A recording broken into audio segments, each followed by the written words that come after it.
pessoal, tudo bem? Eu sou Roberto Rosa, seu professor de Geologia do Petróleo aqui nesse canal no YouTube. Essa nossa sexta aula será sobre métodos de exploração de petróleo. Vamos falar sobre gravimetria, magnetometria e sísmica. Lembrando que existem outros métodos de exploração, tais como a geoquímica do petróleo e o próprio mapeamento geológico de superfície, também são utilizados. Na exploração de petróleo, nós temos vários objetivos básicos. Primeiro, selecionar áreas que possam ter petróleo, gerando locações ou perfurações de poços exploratórios. Uma vez descoberto o hidrocarboneto, a gente vai ter que avaliar essa área e ver a sua dimensão, a sua extensão, como? Através da sísmica e através dos perfis. Bem, não existe nenhum método direto que possibilite a identificação de petróleo em subsuperfície. Na verdade, o que nós temos sempre são situações prováveis da ocorrência de acumulação. Por exemplo, a sísmica faz um mapeamento e enxerga armadilhas, seja estruturais, estratigráficas ou mistas. Essas armadilhas podem ter ou não hidrocarboneto. E o petróleo só vai ser descoberto, uma vez visto essas armadilhas, furando poços. Furando poço é possível que a gente encontre. Mas para chegar numa locação, um poço de petróleo exploratório que visa a descoberta, é necessário um esforço de vários tipos de técnicos, geólogos, geofísicos, químicos, geoquímicos, bioestatígrafos. É um trabalho multidisciplinar. Bem, mas onde é feita a exploração de petróleo? Em bacias sedimentares. Bacias sedimentares são áreas deprimidas na crosta, onde se deposita ao longo do tempo geológico sedimentos que se transformam em rochas sedimentares. 99% dos reservatórios de hidrocarboneto no mundo estão em rochas sedimentares. E quando ocorrem em rochas ígneas ou metamórficas, que se encontram fraturadas, essas rochas de alguma forma estão em contato com rochas sedimentares. Bem, aqui tem um quadro mostrando as bacias sedimentares brasileiras e elas estão aqui classificadas com base na idade, a idade do seu pacote de rochas. Então, quando nós vemos aqui as bacias em verde, Solimões, Amazonas, Parnaíba e Paraná, são bacias do Paleozoico. E por que do Paleozoico? Porque nessas bacias o maior conteúdo, o maior volume de rochas foi depositado durante a era paleozoica. Perfeito? Não quer dizer que não tenha sedimentos mais antigos ou mais jovens, mas a bacia foi mais efetiva durante o Paleozoico. Bem, métodos potenciais nós temos dois, a gravimetria e magnetometria. Até a década de 60, esses dois métodos eram os únicos utilizados, bastante utilizados. Bem, esses métodos eram utilizados, mas de uma forma geral eles precisavam do mapeamento geológico de forma a complementar o entendimento das anomalias identificadas em superfície. Como por exemplo, a gente tem aqui um perfil gravimétrico com anomalia negativa, porque aqui nós temos pacote de rochas com certa densidade e aqui um domo de sal. O sal, como tem uma densidade menor, gera uma anomalia negativa de gravidade. Já aqui onde nós temos uma intrusão ígnea magmática, vai ter uma anomalia positiva. Bem, no método gravimétrico, então a gente vai medir variações da gravidade com base nas mudanças laterais da densidade das rochas.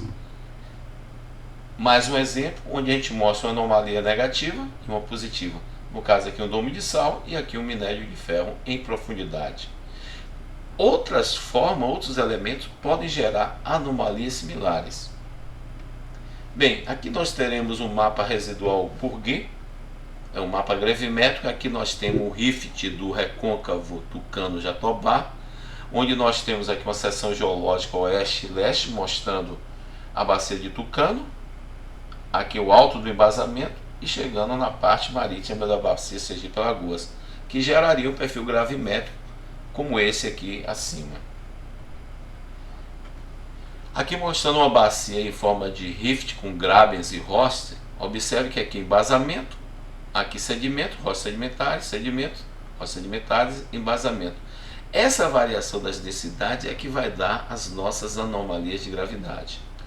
Nesse quadro aqui, podemos ver os valores de densidade para a maior parte das rochas sedimentares, rochas ígneas e metamórficas.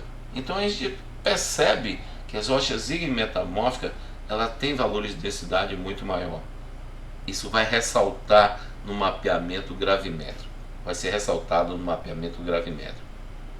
Aqui um mapa de anomalia Bourget residual, mostrando desde a bacia de Santos, Pelotas até Sergipe-Alagoa, mostrando os baixos e altos do embasamento. Bem, outro método também que era muito utilizado era o método magnetométrico, onde ele mede variações na intensidade do campo magnético terrestre, em consequência da distribuição irregular de rochas magnetizadas em subsuperfície. Então, por exemplo, aqui nós temos uma intrusão de sulfetos. Isso aqui vai ser ressaltado, porque aqui existem minerais com susceptibilidade magnética. Da mesma forma que eu mostrei no mapa gravimétrico, aqui a gente observa uma anomalia positiva em função desse minério de ferro, por exemplo. Porque as rochas sedimentares têm baixíssima susceptibilidade magnética, enquanto as rochas ígneas e metamórficas alta susceptibilidade magnética em função dos minerais que a compõem, minerais de ferro. Aqui o mapa magnetométrico, mostrando aqui Paracaju, Sergipe-Alagoas, os altos estruturais e os baixos. Bem, a magnetometria e a gravimetria foi muito utilizada. Atualmente, o método que é mais utilizado na exploração de petróleo é o método sísmico de reflexão. Esse método sísmico é baseado na análise do retorno das ondas sísmicas geradas artificialmente com a finalidade de alinhar as estruturas geológicas de subsuperfície. Então aqui estamos vendo um levantamento terrestre, um caminhão com uma sapata vibratória emitindo sons, e esses sons serão captados por geofones. Ou um levantamento sísmico no mar, onde eu tenho hidrofones e aqui canhões de argã que emitem sons, e essas ondas se refletem em certas camadas, em certas interfaces e voltam ao hidrofone. O método sísmico ele se baseia no tempo duplo que uma onda leva, segundo a lei de Snell. Uma onda é refletida e volta à superfície. Isso aqui é um tempo duplo. Por que existe essa reflexão apenas ao longo dessa camada? Porque essa camada aqui em cima, ela tem uma velocidade e uma densidade. A esse produto velocidade e densidade a gente chama de impedância acústica. E aqui abaixo tem uma outra rocha com outra impedância. Então, para haver a reflexão, tem que haver um contraste de impedância acústica. Então, repetindo mais uma vez, então nós temos o coeficiente de reflexão entre dois meios com impedâncias acústicas diferentes. Se a impedância acústica em cima, mesmo sendo rochas diferentes, um arenito e um carbonato, acima e abaixo, mas que tem uma impedância muito próxima, essa onda não vai ser refletida, então ela passa. Aqui mostrando a litologia, o fluido e alguns valores de velocidade sísmica. Velocidade sísmica em metros por segundo para alguns tipos de rocha. Como é feito em terra um arranjo sísmico? Geofones. São feitos arranjos dessa forma, onde aqui dentro tem uma pequena mola que ao chegar ao som, ele vibra, emite uma corrente que sai ser captada e vai ser decodificada dentro de uma unidade de recepção desses sinais sísmicos. No navio, no caso, temos os hidrofones, que seriam geofone, e os canhões de argã. Nessa foto aqui mostrando os canhões de argã que vão gerar o som que vai ser refletido nas camadas em subsuperfície e registrado nos hidrofones. Bem, uma vez sido isso, a gente tem que um processo de interpretação, que é feito um mapa base, a gente coloca os poços que existem na área, perfis, faremos uma amarração dos perfis com a sísmica, posteriormente um mapeamento e vamos dar uma locação exploratória. Então aqui estamos mostrando uma seção sísmica no mar, isso aqui é o fundo do mar, onde a gente observa esses refletores em forma sigmoidais. Então vou furar um poço, vamos dar uma locação, e aqui um zoom, mostrando os diferentes refletores que significam contrastes de impedância. Essa amarração sísmica, a gente tem um perfil corrido posteriormente à perfuração do poço e amarrado à sísmica. Bom, com tudo isso a gente gera um prospecto. Um prospecto é uma locação que visa descobrir petróleo. No caso aqui nós temos uma locação no Espírito Santo submarino, onde nós temos uma sísmica que gerou esse prospecto. Temos a estratigrafia da bacia, com as camadas e as profundidades das diferentes formações. Temos os objetivos que essa locação está prevendo. Então, vamos tentar encontrar petróleo em alguma dessas posições, como tem essas barras aqui, barras pretas, significam os objetivos principais dessa locação, e as barras brancas, objetivos secundários. Pode ser que esse poço seja descobridor ou não de hidrocarboneto.